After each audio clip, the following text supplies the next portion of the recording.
أعوذ بالله من الشيطان الرجيم. بسم الله الرحمن الرحيم. يا أيها الذين آمنوا قوا أنفسكم وأهليكم نارا وقودها الناس والحجارة عليها ملائكة غلاظ شداد لا يعصون الله ما أمرهم ويفعلون ما يؤمرون. Jamaah rahimakumullah, marilah kita senantiasa panjatkan rasa syukur kita kepada Allah Subhanahu wa taala, yang mana Allah telah memberikan banyak sekali nikmat, yang mana di antara nikmat tersebut yang sering dilalaikan oleh kebanyakan manusia, sebagaimana Rasulullah sallallahu alaihi wasallam bersabda, nikmatani maqbunun fihi ma katsirun minan nas as-sihhatu wal farah. Dua kenikmatan yang sering dilalaikan oleh kebanyakan manusia, yakni nikmat sempat dan nikmat sehat. Tak lupa juga salawat serta salam mudah-mudahan tetap tercurahkan kepada Nabi kita, Nabiullah Muhammad sallallahu alaihi wasallam, yang mana beliaulah yang memberikan sebaik-baik tauladan dan membawa petunjuk kepada kita, sehingga sampai saat ini kita masih bisa membedakan mana yang hak dan mana yang batil. Jamaah rahimakumullah, manusia adalah makhluk Allah yang diciptakan dengan sebaik-baik bentuk. Ia diciptakan dengan bentuk fisik yang indah, juga dibekali dengan perangkat lunak yang sempurna, seperti akal, pikiran, rasa, dan karsa atau kehendak. Manusia berbeda dari makhluk Allah yang lainnya. Malaikat diciptakan hanya memiliki akal tanpa diberi syahwat dan nafsu. Hewan dibekali syahwat sehingga hidupnya hanya mengikuti keinginan kebutuhan badannya, makan, minum, dan segala keinginan yang bersifat jasmania. Sementara setan diciptakan hanya dengan bekal nafsu, sehingga sepanjang hidupnya selalu ingkar akan nikmat Allah Subhanahu wa taala. Allah Subhanahu wa taala berfirman, "Laqad khalaqnal insana fi ahsani taqwim." Sesungguhnya kami telah menciptakan manusia dalam bentuk yang sebaik-baiknya. Manusia diciptakan dengan segala sesuatu yang dikaruniakan kepada malaikat, hewan, dan setan, yakni berupa akal pikiran, syahwat, dan hawa nafsu. Oleh karena itu, kehidupan umat manusia lebih dinamis karena manusia berjuang dalam tarikan antara ketiganya. Manusia bisa menjadi seperti malaikat, hanya tunduk patuh kepada Allah Subhanahu wa taala. Bisa seperti hewan, hanya mementingkan keinginan jasmaninya. Bahkan bisa seperti setan, hanya mengumbar hawa nafsunya. Sebagai makhluk ciptaan dalam bentuk terbaik, manusia dikaruniai 4 hal, yang mana 4 hal ini menjadi permata bagi manusia. Sebagaimana Rasulullah SAW bersabda, dikutip oleh Ihya Ulumuddin.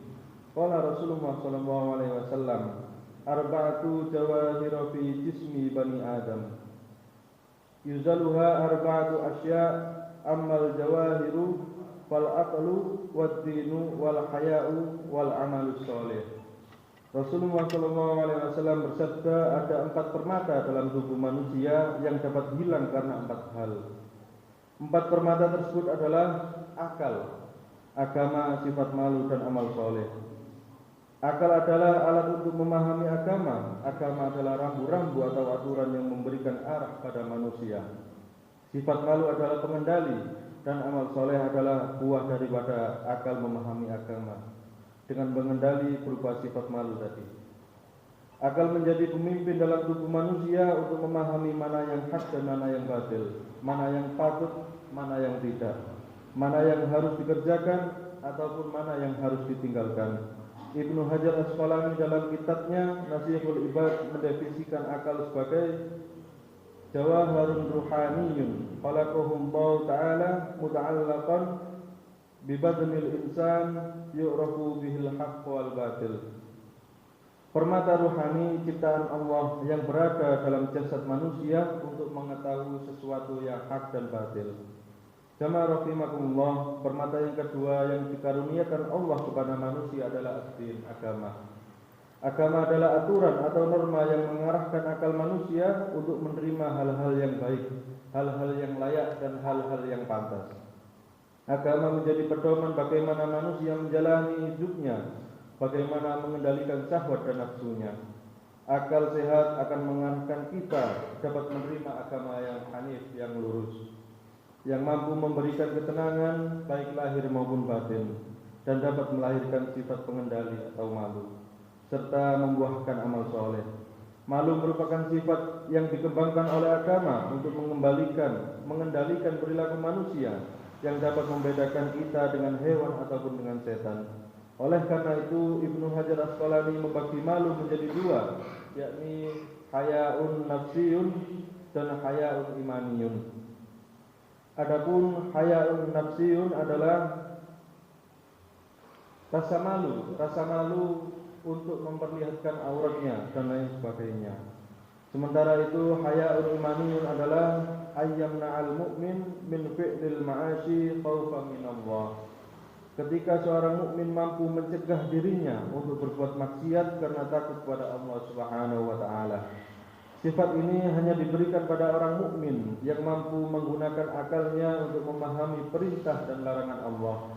Karena itu wajar jika Rasulullah SAW memberikan nasihat kepada sahabatnya, al-haya'u minal iman. Sifat malu itu sebagian daripada iman. Malu untuk berbuat maksiat, malu meninggalkan perintah Allah, malu tidak berbuat baik dan lain sebagainya. Jamaah rahimakumullah, permata yang terakhir yang dimiliki oleh manusia adalah amalun soleh, yakni amal soleh, perbuatan yang patut dan baik menurut kaidah agama. Amal soleh adalah buah dari kemampuan kita memahami agama, menjalankan perintah Allah serta kemampuan kita mengendalikan sifat dalam kehidupan. Banyak orang mampu memahami agama atau mengerti ilmu agama, tetapi tidak mampu mengendalikan syahwat dan nafsunya, sehingga ia tidak memiliki rasa malu. Maka ia hanya bisa melakukan sesuatu yang hanya berorientasi pada dunia dan pada dirinya sendiri, bahkan merugikan orang lain. Contoh sederhana yang dapat kita amati dalam kehidupan sehari-hari, betapa banyak orang yang mengerti agama tetapi tidak mampu mengendalikan dirinya sendiri, sehingga ia bukan mengamalkan ilmu agama, namun hanya memperalat agama untuk kepentingan dirinya atau kelompoknya. Maka akibat yang timbul daripada itu bukanlah amal soleh, tetapi justru kemaksiatan. Rasulullah SAW dalam hadis di atas juga mengingatkan kita akan bahaya yang mengancam 4 permata manusia tersebut. Apakah itu? Yakni fal ghadabu yuzilul aqla, yakni ghadab atau marah-marah dapat menghilangkan akal. Wal hasadu yuzilud din, sifat hasad, sifat iri dan dengki dapat menghilangkan agama.